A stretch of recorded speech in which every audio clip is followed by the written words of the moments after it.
దేవుడైన యెహోవా మీకు తోడే ఉండి మీ కార్యములన్నిటినీ వర్ధిల్ల చేయునుగాక. ఆమేన్. దేవుని ప్రజలారా, ఈ ఉదయకాల సమయంలో ఈ చదవబడిన భాగంలో నుంచి కొద్ది మాటలను మనం ధ్యానం చేసుకుందాం. అనేకమైన విషయాలు దేవుడు ఆమోసు ద్వారా ఇక్కడ రాయించినట్లు మనం చూస్తూ ఉన్నాం. దేవుని బిడ్డలారా, ఆనాటి కాలంలో ఉన్న ప్రజలు వారు మరి కలిగి ఉన్న సంతృప్తిని బట్టి, సమృద్ధిని బట్టి దేవుని విషయంలో అశ్రద్ధగా ఉండటం అనే పాపాన్ని వారు చేశారు.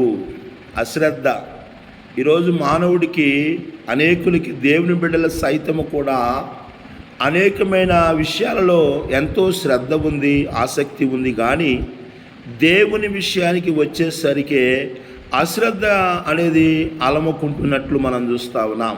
దేవుని బిడ్డలారా, అశ్రద్ధ అనేది పాపముగా దేవుడు తెలియజేస్తూ, అలాంటి వారి మీదకి దేవుని శిక్ష త్వరితంగా వస్తుందని దేవుడు ఆమోసు ద్వారా తెలియపరుస్తూ ఉన్నాడు. దేవుని బిడ్డలారా, మనం చదువుకున్న నిన్నటి దినాన మరి చెరకే వారు కొనుక్కోబడతారని, సుఖాసక్తులు కలిగి ఉన్న వారి యొక్క ఉత్సాహ ధ్వని గతించిపోతుందని దేవుడు వారితో హెచ్చరిక చేస్తూ ఉన్నాడు. దేవుని ప్రజలారా, దేవుడు వలన మనం జీవిస్తూ ఉన్నాం. దేవుడు మనల్ని ఆశీర్వదిస్తూ ఉన్నాడు. దేవుడు మనల్ని బలపరుస్తూ ఉన్నాడు. దేవుడు మనల్ని హెచ్చిస్తూ ఉన్నాడు. దేవుడు మనల్ని విడిపిస్తూ ఉన్నాడు. దేవుడు మనల్ని కాపాడుతూ ఉన్నాడు.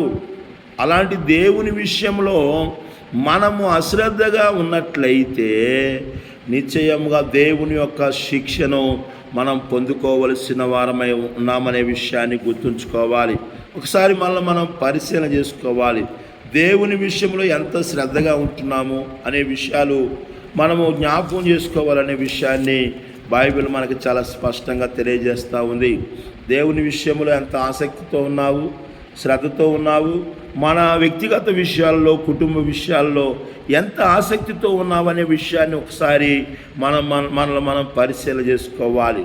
దేవుని బిడ్డలారా, అదేవిధంగా దేవుడు వారితో మాట్లాడుతూ చెప్తున్న మాటను మనం గమనించినట్లయితే, ఈ ఆమోసు గ్రంథము 6వ అధ్యాయం 7వ వచనంలోనే ఒక మాట దేవుడు చెబుతా ఉన్నాడు. ఏంటంటే, యాకోబు సంతతి వారికున్న గర్వము నాకు అసహ్యము.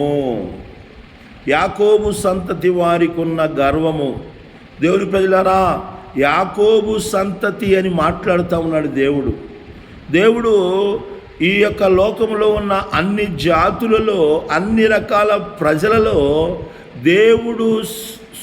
దేవునికి స్వకీయ సంపాద్యముగా, దేవుని సొత్తైన ప్రజలుగా, దేవుడు ఏర్పరచుకున్న ప్రజలుగా ఎవరున్నారంటే యాకోబు సంతతి వారు ఉన్నారు. గమనించగలుగుతున్నావా ఈ ఉదయకాల సమయంలో? దేవుడు ఎన్నుకున్న ప్రజలు, దేవుడు ఏర్పాటు చేసుకున్న ప్రజలు, దేవుడు పేరు పెట్టి పిలుచుకున్న ప్రజలు, దేవుడు సొత్తైన ప్రజలు ఎవరంటే యాకోబు సంతతి వారు. యాకోబు, భయపడకము, నీవు నా సొత్తు అని దేవుడు అనేక సార్లు తన ప్రవక్తల ద్వారా వారితో మాట్లాడినట్లు మనం చూస్తూ ఉన్నాం.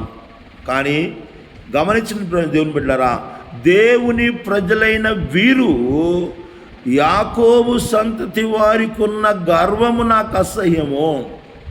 దేవుని బిడ్డలే, దేవుని చేత పిలువబడిన వారే, దేవుని చేత ఎన్నుకోబడిన వారే, దేవుని చేత హెచ్చించబడిన వారే, దేవుని చేత ఆశీర్వదించబడిన వారే, దేవుని చేత నడిపించబడుచున్న వారే. కానీ వారిలో ఏముందంట? గర్వము ఉందంటండి. గర్వము ఉంది. గమనించగలుగుతున్నావా? ఈ ఉదయకాల సమయంలో వాక్యం వినుచున్న నా ప్రియమైన దేవుని బిడ్డలారా, దేవుని బిడ్డలని చెప్పుకుంటూ నీ హృదయములో, నీ జీవితంలో గర్వాన్ని కలిగి ఉన్నట్లయితే దేవుడు అంటున్నాడు,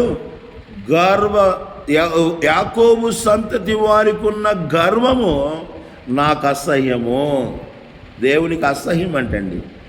ఎవరైతే గర్వాన్ని కలిగి ఉంటారో వారందరూ కూడా దేవునికి అసహ్యులు అనే విషయాన్ని మనం గమనించవలసిన వారమై ఉన్నాము. దేవుని ప్రజలారా, ఈనాడు చాలామంది మరి వారి జీవితంలో, భక్తి జీవితంలో కూడా గర్వించే స్వభావాన్ని కలిగి ఉంటున్నారు, అతిశయపడుతూ ఉన్నారు. దేనిని బట్టి నీ అతిశయము, దేనిని బట్టి నీ గర్వము అన్నాడు. బాప్తిసమిచ్చు యోహాను అంటున్నాడు, ఈ అబ్రహాము మా దేవుడని, అబ్రహాము మా తండ్రి అని, యెహోవా మా దేవుడని మీరు చెప్పుచున్నారు, అతిశయపడుతున్నారు అని తన యొద్దకు బాప్తిసము తీసుకోవడానికి వచ్చిన వారిని బాప్తిసమిచ్చు యోహాను గద్దిస్తూ ఉన్నాడు. దేవుని ప్రజలారా, దేవుడు తలుచుకుంటే ఈ రాళ్ల వల్లనైనా కూడా పిల్లలు పుట్టించగలడు అని మరి బాప్తిసమిచ్చు యోహాను మాట్లాడుతూ ఉన్నాడు. దేవుని ప్రజలారా గమనించండి, భయంకరమైన 7 పాపాలలో ఒక భయంకరమైన పాపము ఏదైనా ఉందంటే అది గర్వం అండి. గర్వం ఎవరికి ఉంది? ఇప్పుడు దేవుడు చెబుతా ఉన్నాడు ఆమోసు ద్వారా, గర్వం అనేది ఎవరికి ఉందంటే యాకోబు సంతతి వారికి. యాకోబు సంతతి వారెవరు? అన్యులు కాదండి, దేవుని ఎరగని ప్రజలు కాదు, దేవుని వాక్యము తెలియని ప్రజలు కారు, దేవునితో సంబంధం లేని వ్యక్తులు కాదు వీళ్ళు.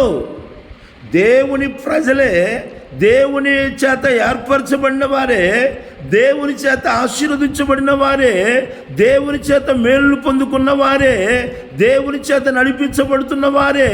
అలాంటి వారికి ఏముందంటే గర్వం ఉంది. దేవుడు చూస్తూ ఉన్నాడండి. ఈ ఉదయకాల సమయంలో గమనించగలుగుతున్నావా? నీలో ఏముందో, నీ మాటలోని, నీ ప్రవర్తనలోని, నీ నడవడికలోనూ, నువ్వు చేస్తున్న ప్రతి దానిలో నీకు ఏమున్నదో అది దేవునికి తెలుసండి, దేవునికి తెలుసు. ఎందుకంటే ఆయన మనలను ఎరిగినవాడు, ఆయన మనలను ఎరిగినవాడు. ఈ ఉదయకాల సమయంలో దేనిని చూసి గర్వపడుతున్నావు? దేది నిన్ను గర్వించేదిగా చేస్తా ఉన్నది? దేనిని బట్టి అతిశయపడుతున్నావు? ఉప్పొంగిపోవటం, గర్వించడం, గర్వపు మాటలు మాట్లాడటం. దేవుని ప్రజలారా, అన్న అంటుంది, ఇకను గర్వపు మాటలు మాట్లాడమాకండి అంటుందండి అన్న. ఇకను కూడా గర్వపు మాటలు మాట్లాడమాకండి. ఎందుకంటే గర్వం అనేది దేవునికి అసహ్యము. ఈ ఉదయకాల సమయంలో గమనించగలుగుతున్నావా? గర్వం అనేది దేవునికి అసహ్యము.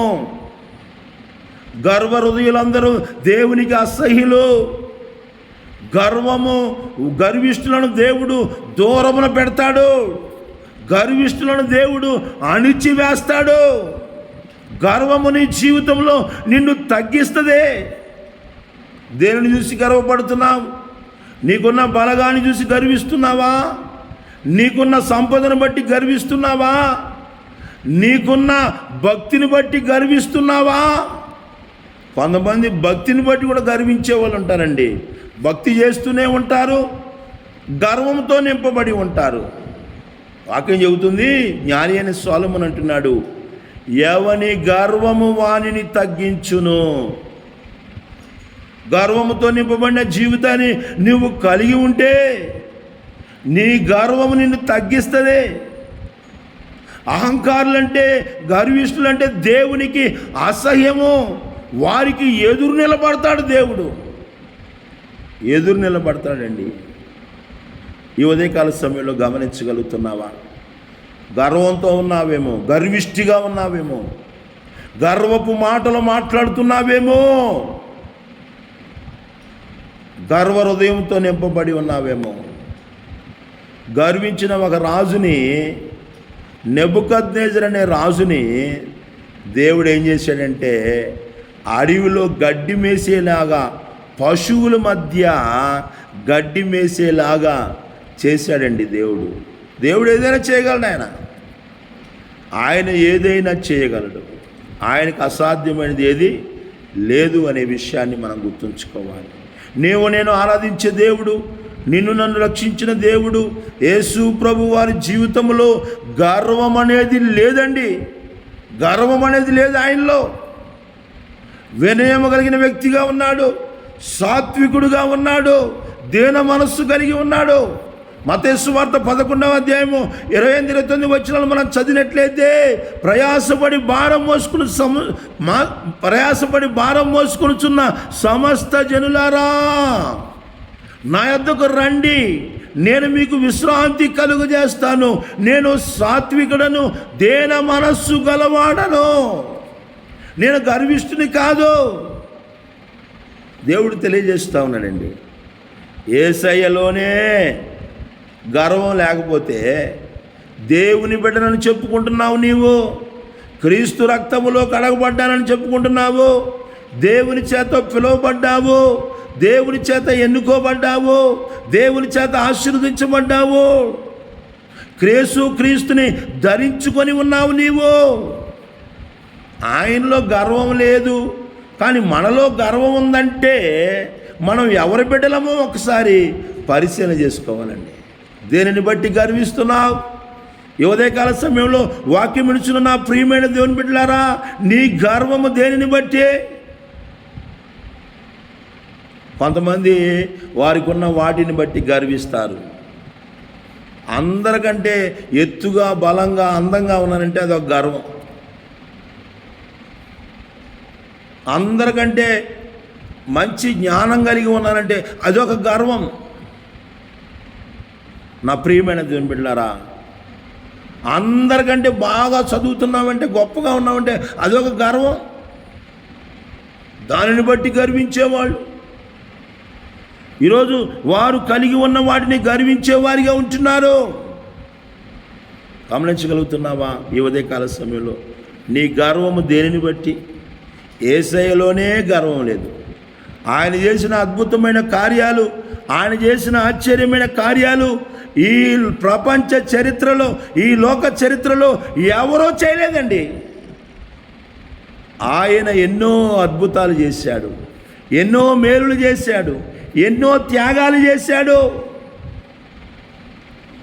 ఎంతగానో సమస్త మానవుని విడిపించుట కొరకే పరలోకాన్ని, దేవునితో ఉన్న సమానత్వాన్ని, దేవునితో ఉన్న అనుబంధాన్ని విడిచిపెట్టి, దేవదూతల ఆరాధనను విడిచిపెట్టి, పరలోక సింహాసనాన్ని విడిచిపెట్టి ఆయన ఈ లోకానికి వచ్చి తను తాను తగ్గించుకున్నాడు. కానీ గర్వించిన విధానాలు యేసయ్యలో లేవనే విషయాన్ని మనం గుర్తుంచుకోవాలి.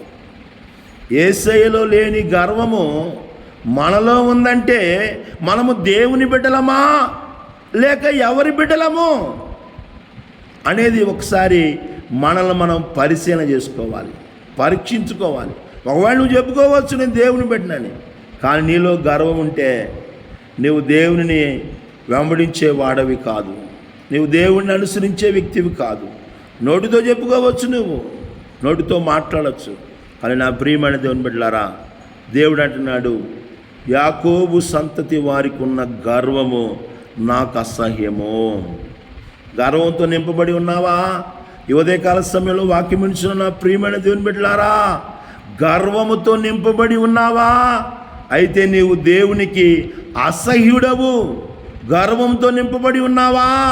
దేవునికి నీవు అసహ్యురాలవు అనే విషయాన్ని గుర్తుంచుకొని, మనుషులు ఒకవేళ నేను గొప్పగా చెప్పొచ్చు, కానీ దేవుని దృష్టిలో నీవు అసహ్యుడవు అనే విషయాన్ని గుర్తుంచుకొని, గర్వం అనేది మనలో లేకుండా గర్వాన్ని తొలగించుకొని, దీనత్వాన్ని, తగ్గింపును, వినయాన్ని కలిగి దేవునికి అనుసరించే బిడలుగా ఉండాలని చాలా విషయాలు ఉన్నాయి.